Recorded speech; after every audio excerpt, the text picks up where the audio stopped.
Hello दोस्तों, नमस्ते। कैसे हैं आप सब? आशा करती हूँ आप सब स्वस्थ होंगे और मस्त होंगे। दोस्तों, मेरा नाम चंदन शर्मा है। मेरे यूट्यूब चैनल टीचिंग बाय चंदन शर्मा में आप सभी का स्वागत है। तो दोस्तों, बीपीएससी शिक्षक भर्ती 2023 पर्यावरण अध्ययन एनसीईआरटी और एससीईआरटी की क्लास है। पूरी मैराथन क्लास है, तो आप लोग इस वीडियो में लास्ट तक बने रहिएगा और ज़्यादा से ज़्यादा लोगों को शेयर कीजिएगा। ठीक है दोस्तों, अगर आप हमारे चैनल पर पहली बार विजिट कर रहे हैं तो प्लीज़ लाइक शेयर सब्सक्राइब जरूर कर दीजिएगा और बेल आइकन को जरूर प्रेस कर दीजिएगा, जिससे आपको नेक्स्ट नोटिफिकेशन आप तक पहुंच जाए। ठीक है दोस्तों, ये पूरे डिटेल्स क्लास है, तो आप लोग इस वीडियो में लास्ट तक जरूर बने रहिएगा। ठीक है, चलिए। वाटर, क्लास थर्ड है वाटर। जल एक महत्वपूर्ण नवीकरणीय प्राकृतिक संसाधन है। पृथ्वी की सतह का 3/4 लगभग 70% भाग जल से ढका है। महासागरों का जल लवणीय है और मानवीय उपभोग के लिए उपयुक्त नहीं है। अलवण जल केवल 2.7% ही है। इसका लगभग 70% भाग बर्फ की चादरों और हिमानियों के रूप में अंटार्कटिका, ग्रीनलैंड और पर्वतीय प्रदेशों में पाया जाता है। ठीक है, इस क्वेश्चन पे चल। जल में ऑक्सीजन की कमी के कारण मछलियाँ मर जाती हैं। जल में ऑक्सीजन की कमी के कारण मछलियाँ मर जाती हैं। पानी को साफ करने का सबसे अच्छा तरीका पानी का उबालना है। मतलब पानी को अगर साफ करना है तो पानी को हम क्या करेंगे, बॉईल कर लेंगे। गंदा पानी पीने से दस्त और हैजा हो जाता है। अगर हम गंदा पानी पिएंगे, प्रदूषित पानी अगर हम पिएंगे तो हमें दस्त और हैजा हो जाता है। दस्त या उल्टी में शरीर का बहुत सारा पानी बाहर निकल जाता है। जल का जो सर्वाधिक घनत्व है वो 4 डिग्री सेल्सियस है। जल एक सार्वभौमिक विलायक है, यूनिवर्सल सॉल्वेंट है। इसमें विभिन्न पदार्थों को घोलने की क्षमता है। ठीक है, पदार्थ की तीनों अवस्थाओं में जल विद्यमान होता है। पदार्थ की तीनों अवस्थाओं में क्या होता है, जल विद्यमान होता है। लिक्विड में भी, सॉलिड में भी और गैसेस में भी। ठीक है, ठोस, द्रव, गैस तीनों मात्रा में जो है कि जल जो होते हैं वो उपस्थित होते हैं। ठीक है, चलिए अब बात करते हैं वाटर साइकिल के बारे में, जल चक्र के बारे में। जल चक्र वह प्रक्रिया है जिसमें पृथ्वी पर उपलब्ध जल का एक रूप से दूसरे में परिवर्तन होता है और एक स्थान से दूसरे स्थान को गति करता है। क्या करता है, एक स्थान से दूसरे स्थान पर गति करता है। जल चक्र के मुख्य 4 अवस्थाएं होती हैं। पहला है वेपोराइजेशन, जिसे हम वाष्पीकरण कहते हैं। क्या है पहला, वेपोराइजेशन, वाष्पीकरण। इसके बारे में देख लेते हैं, वेपोराइजेशन होता क्या है, वाष्पीकरण क्या होता है। तो दोस्तों, सूर्य की किरणों के कारण समुद्र, नदी, झील, झरने आदि से पानी का वाष्प बनकर हवा में उड़ना। सूर्य की किरणों के कारण समुद्र, नदी, झील, झरने आदि से पानी का वाष्प बनकर हवा में उड़ना वाष्पीकरण कहलाता है, वेपोराइजेशन कहलाता है। ठीक है, अब बात करते हैं संघनन के बारे में, कंडेंसेशन के बारे में। कंडेंसेशन क्या होता है, हवा में उठे हुए पानी के वाष्प का ठंडा होकर पानी की बूंदों में परिवर्तित होना, जो बादल का निर्माण करते हैं। ठीक, इसे हम क्या कहते हैं, संघनन, कंडेंसेशन कहते हैं। चलिए बात करते हैं, अभी हमने बताया था जल चक्र के मुख्य 4 अवस्थाएं होती हैं, वाष्पीकरण, संघनन, अप्रतिवर्षा या अवक्षेपण, जिसे हम परसेप्शन भी कहते हैं। बादलों में संचित पानी की बूंदों का प्रतिवर्ष के रूप में पृथ्वी पर पड़ना, जो पानी हिमपात के रूप में हो सकती है। किस किस के रूप में, पानी हिमपात के रूप में हो सकती है। ठीक है, चलिए फिर बात करते हैं संचालन के बारे में, सर्कुलेशन के बारे में। एक हो गया वाष्पीकरण, संघनन, प्रतिवर्षा जिसे हम अवक्षेपण भी बोलते हैं, और चौथा है संचलन, सर्कुलेशन। पृथ्वी पर पड़े हुए पानी का संचलन सर्कुलेशन के माध्यम से समुद्र हो गया, नदी, नहर, सरोवर, तालाब आदि में पहुंचना, या पानी के सतह से या भूमि के अंदर रिसना या बहना संचलन कहलाता है, सर्कुलेशन कहलाता है। ठीक है, क्या कहलाता है। अब अगर कोई बच्चा आपसे पूछता है, अगर आप टीचर बन जाओगे, आपको टीचर बनना है, आप मेहनत कीजिए, आप आप बहुत जल्दी टीचर बनने वाले हैं। तो अगर कोई बच्चा पूछता है कि सर्कुलेशन क्या है मैम, आपको बताना पड़ेगा ना, कि जैसे एग्जाम्पल्स बताओगे कि पृथ्वी पर पड़े हुए पानी का संचलन के माध्यम से, जैसे समुद्र हो गया, नदी हो गया, नहर, सरोवर, तालाब आदि में पहुंचना, या पानी की सतह से या भूमि के अंदर रिसना या बहना क्या कहलाता है, सर्कुलेशन कहलाता है। ठीक है, चलिए नेक्स्ट पे चलते हैं। अब हम बात करते हैं कुआं या बावड़ी के बारे में, वेल और बावड़ी। ठीक है, कुआं या बावड़ी के बारे में बात करते हैं। सीढ़ीदार कुएं या बावड़ी जल भंडारण तथा संरक्षण की पारंपरिक व्यवस्था के साथ जल स्रोत के रूप में भी उपयोगी होते हैं। किस रूप में उपयोगी होते हैं? तो सीढ़ीदार कुएं या बावड़ी जल भंडारण तथा संरक्षण की पारंपरिक व्यवस्था के साथ जल स्रोत के रूप में भी उपयोगी होते हैं। अब कुएं के सूखने के प्रमुख कारण क्या होते हैं, थोड़ा सा हम इसके बारे में देख लेते हैं। क्योंकि आज जगह जगह पर देखिए तो कुएं सूख जा रहे हैं। पहले हमारे दादा दादी के ज़माने में जो कुएं रहते थे ना, आज के ज़माने में देखो कुएं है ही नहीं है, कहीं सब जगह सूखे हुए हैं। तो इसका कारण क्या है सूखने का, थोड़ा सा देखते हैं। पानी को मोटर से निकाला जा रहा है, जिससे ज़मीन का पानी कम होता जा रहा है। पानी को मोटर से निकाला जा रहा है, जिससे ज़मीन का पानी क्या हो रहा है, कम होता जा रहा है। हर इंसान के घर में मोटर लगा हुआ है। झील कम हो रही है, जहाँ वर्षा का पानी इकट्ठा होता था। अब झील भी कम हो रही है, क्योंकि वहाँ पर पानी इकट्ठा होता था। तो झील कम ही हो रही, तो कहाँ से पानी इकट्ठा होगा। अगला देखते हैं। पेड़ और पार्क के चारों ओर की मिट्टी को सीमेंट से ढका जा रहा है, जिससे वर्षा का पानी ज़मीन तक नहीं पहुँच पाता। ये भी सही आंसर है, क्योंकि आज लोगों के घर में पहले कच्ची मिट्टी की दीवारें होती थी। अब जगह जगह देखो हर इंसान के घर में पक्की ईंटें की दीवार हो गई, सीमेंट से पूरा उसको प्लास्टर कर दिया जाता है। तो पानी ज़मीन तक कहाँ पहुँचेगी, है ना। ज़मीन तक जब पहुँचेगी नहीं तो वो अंदर मिट्टी हमारी सूखेगी कैसे। चलिए और देखते हैं इसके कारण क्या होते हैं। अब बात करते हैं हम घड़सीसर के बारे में। किसके बारे में? घड़सीसर के बारे में। चलिए देखते हैं घड़सीसर क्या होता है। सर यानी क्या होता है? तालाब। शर मीन्स क्या होता है? तालाब, ठीक है। इसे जैसलमेर के राजा घुड़सी ने लोगों के साथ मिलकर बनवाया था। कौन राजा थे? घुड़सी ने लोगों के साथ मिलकर बनवाया था। इसके दोनों तरफ पक्के घाट, सजे हुए बरामदे, कमरे, बड़े हॉल आदि थे। क्या थे? इसके दोनों तरफ पक्के घाट थे, सजे हुए बरामदे थे, कमरे बड़े थे, हॉल थे आदि थे, ठीक है। मीलों तक फैले इस घड़सीसर में बारिश का जो पानी था वो इकट्ठा होता था। तालाब इस तरह बनाया गया था कि जब वह पानी से भर जाता तब बाकी पानी बहकर नीचे बने हुए तालाब में चला जाता। जब वह भी पूरा भर जाता तो पानी तीसरे तालाब में चला जाता। इस तरह 9 तालाब एक दूसरे से आपस में जुड़े थे। पूरे साल पानी की कोई परेशानी नहीं होती थी। पर आज घड़सीसर जैसे उजड़ा सा गया है। आज घड़सीसर जो है ये उजड़ सा गया है। 9 तालाबों के रास्तों में मकान और कॉलोनियाँ बन गई हैं। यहाँ इकट्ठा होने वाला पानी अब तालाब की तरफ ना जाकर बेकार बह जाता है, ठीक। आशा करते हैं हम लोग को समझ आता होगा। ये डिटेल्स क्लास है, पूरे एनसीईआरटी क्वेश्चन है, क्लास 3 के हैं, 3rd और 4th मिक्स हैं। तो आप लोग इस क्लास में बने रहिए और ज़्यादा से ज़्यादा लोगों को शेयर कीजिए, जिससे दूसरों को भी हेल्प मिल सके, ठीक है। क्योंकि अभी फॉर्म डेट अभी तो फॉर्म ही भरा जा रहा है। काफ़ी बच्चे जो अभी स्टार्ट ही नहीं किया पढ़ाई, तो हमारे चैनल पर बने रहिए। आपके करंट अफेयर की सुबह मॉर्निंग में क्लास चलती है, इंपॉर्टेंट है, very important hand writing notes है, ठीक है। तो करंट अफेयर की तो क्लास आपको मिलती है मॉर्निंग में, और शाम में भी बीपीएससी की तैयारी चल रही है, ठीक है।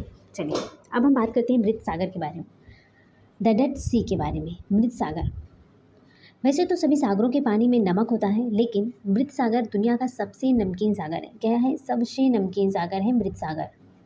बहुत ज़्यादा इसमें नमक पाया जाता है, सबसे नमकीन, ठीक।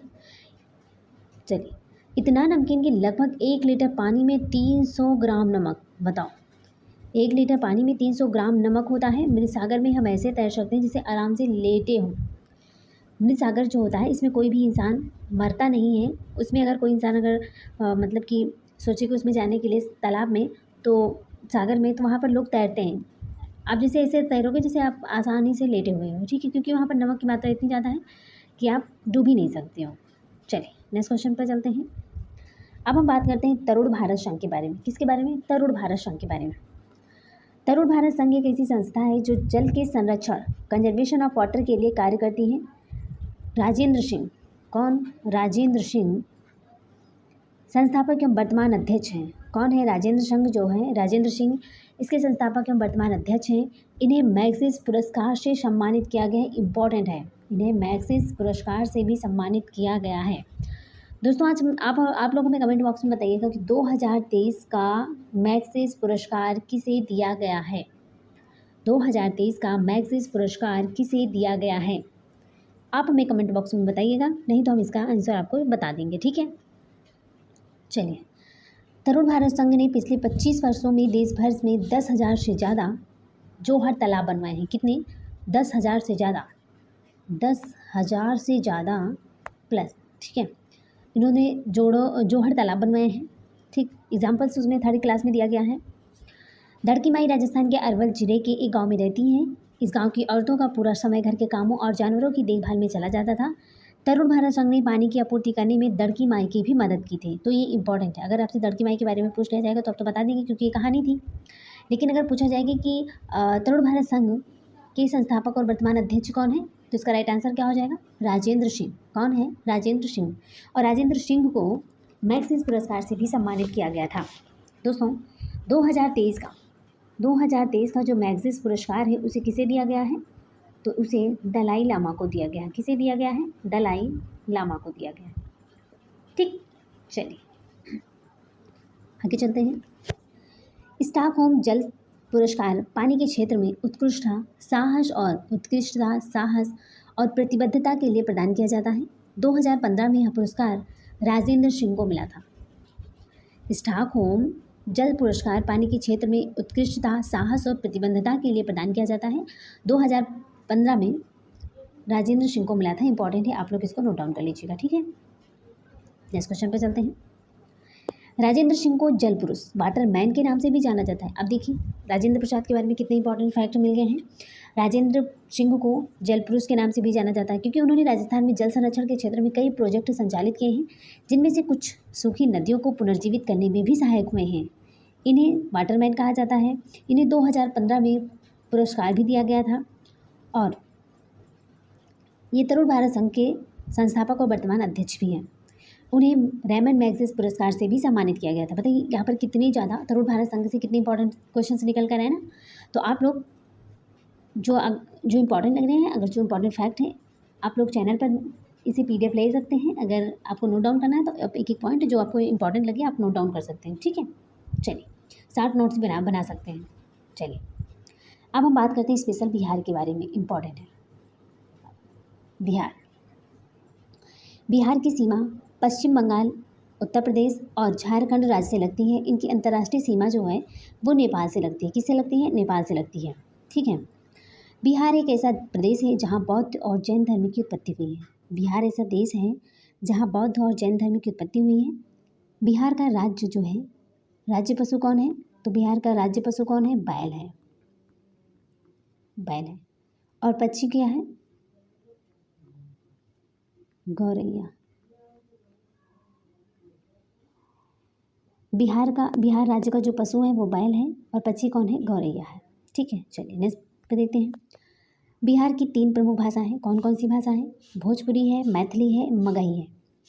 तो बिहार की 3 प्रमुख भाषा कौन कौन सी है? भोजपुरी है, मैथिली है और मगही है।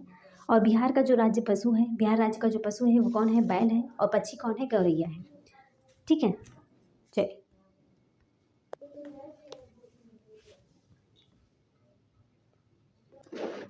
बिहार का पसंदीदा व्यंजन कौन सा है?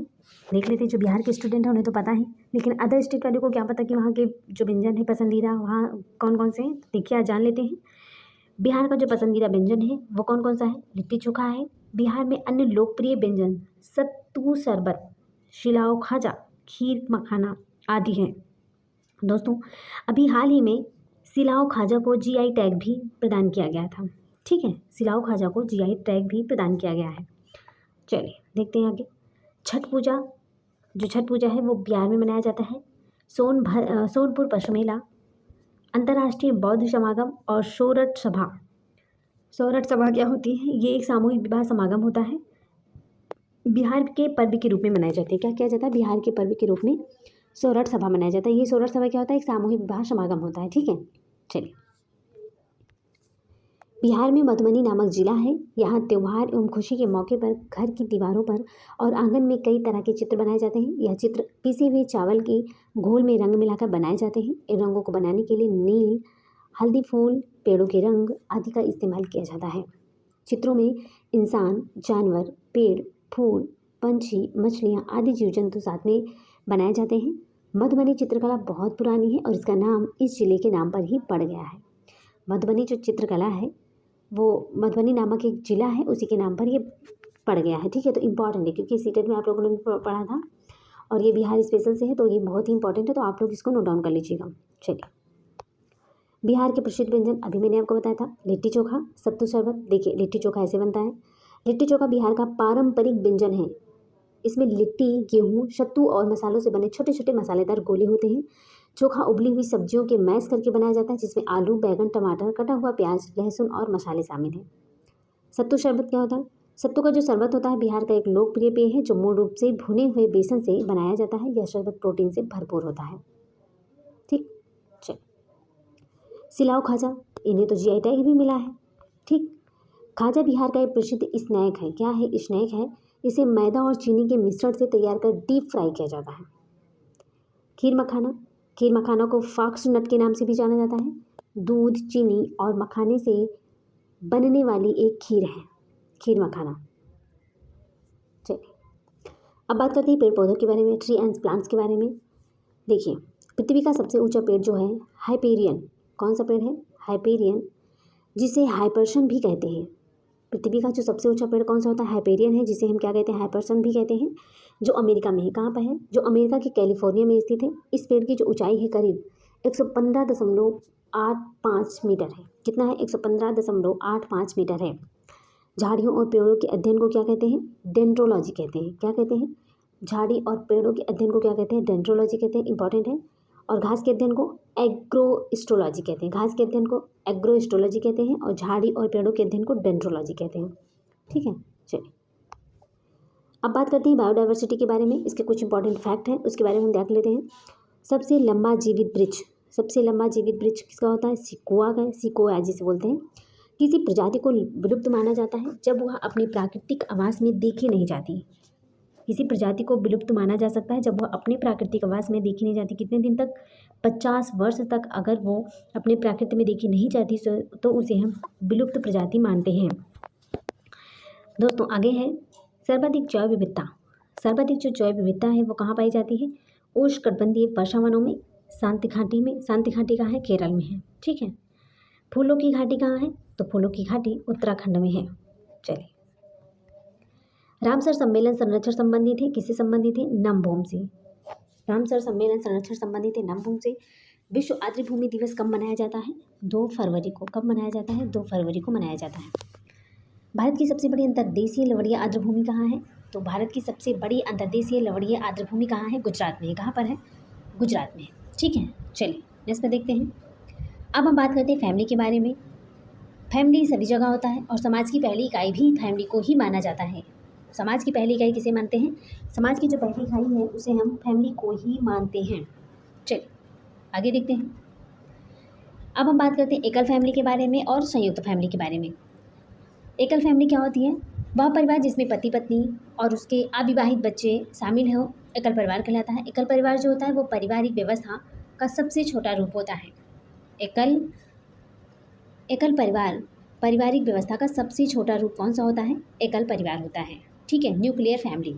चलिए अब एकल परिवार के विभिन्न रूप क्या क्या होते हैं उसके बारे में थोड़ा देख लेते हैं। एकल परिवार के विभिन्न रूप। मूल एकल परिवार, जो मूल एकल परिवार होते हैं ये कैसे होते हैं इसके बारे में देखते हैं। वह परिवार जिसमें पति और पत्नी बच्चों के साथ या बच्चों के बिना हो। वह परिवार जिसमें पति और पत्नी बच्चों के साथ हो या बच्चों के बिना हो। अनुपूरित एकल परिवार क्या होता है? वह परिवार जिसमें माता पिता व अविवाहित बच्चों के अतिरिक्त तलाकशुदा या विधुर या फिर विधवा संबंधी रहते हों। तीसरा है उपमूल परिवार। वह परिवार जिसमें कोई विधवा विधुर अपने अविवाहित बच्चों या सगे भाई बहनों के साथ रहते हों।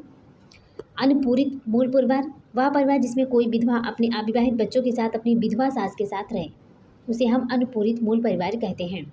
चलिए अब हम बात कर लेते हैं संयुक्त परिवार के बारे में।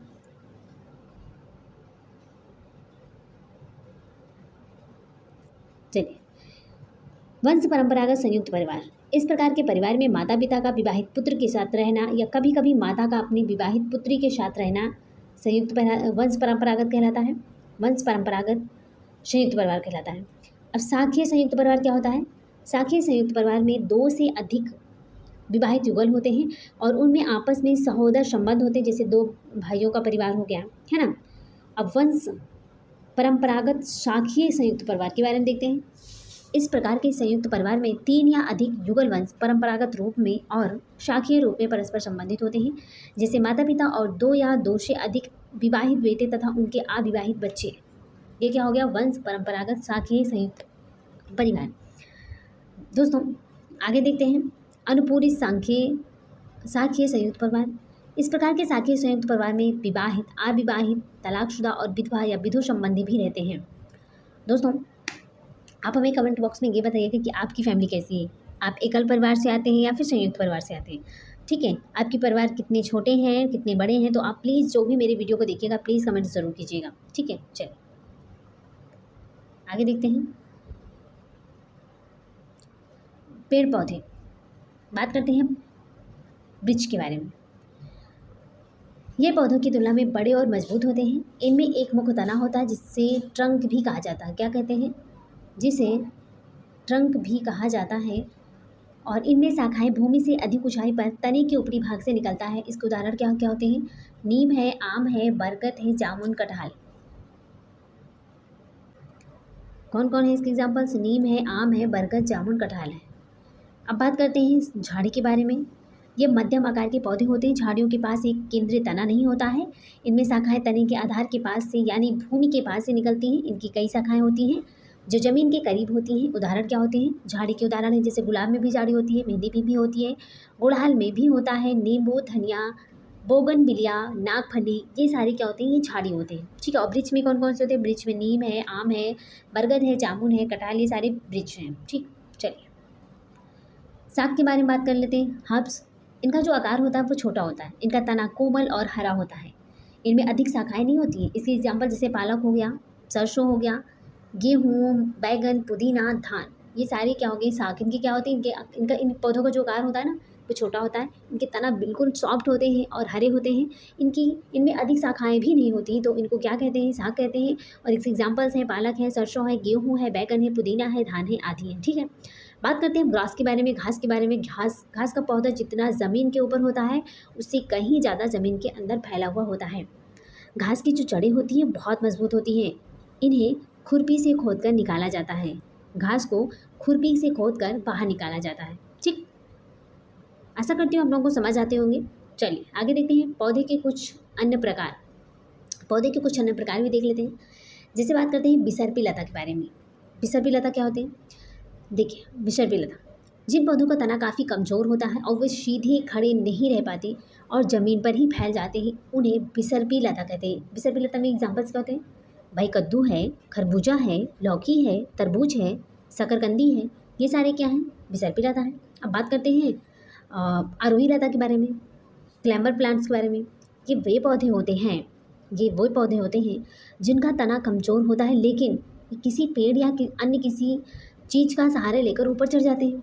अब इनके एग्जांपल्स देखो, जैसे मटर हो गया, खीरा हो गया, अंगूर हो गया, करेला, मनी प्लांट, ये सब ना, ये जितने भी पौधे हैं इन्हें अगर कोई सहारा दे दिया जाए, कहीं कहीं देखिए डंडी का सहारा लगा देते हैं, किसी ना किसी चीज़ का सहारा, तो वो ऊपर चढ़ते चले जाते हैं।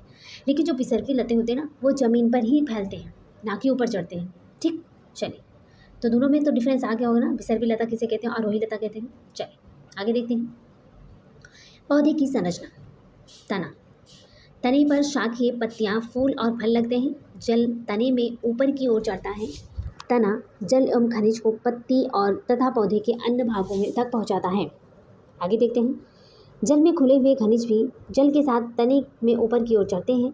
तने के जिस बिंदु से कोई शाखा या पत्ती निकलती है उसे क्या कहते हैं, नोड कहते हैं। क्या कहते हैं, नोड कहते हैं। चलिए बात करते हैं अब लीव्स के बारे में, पत्ती के बारे में।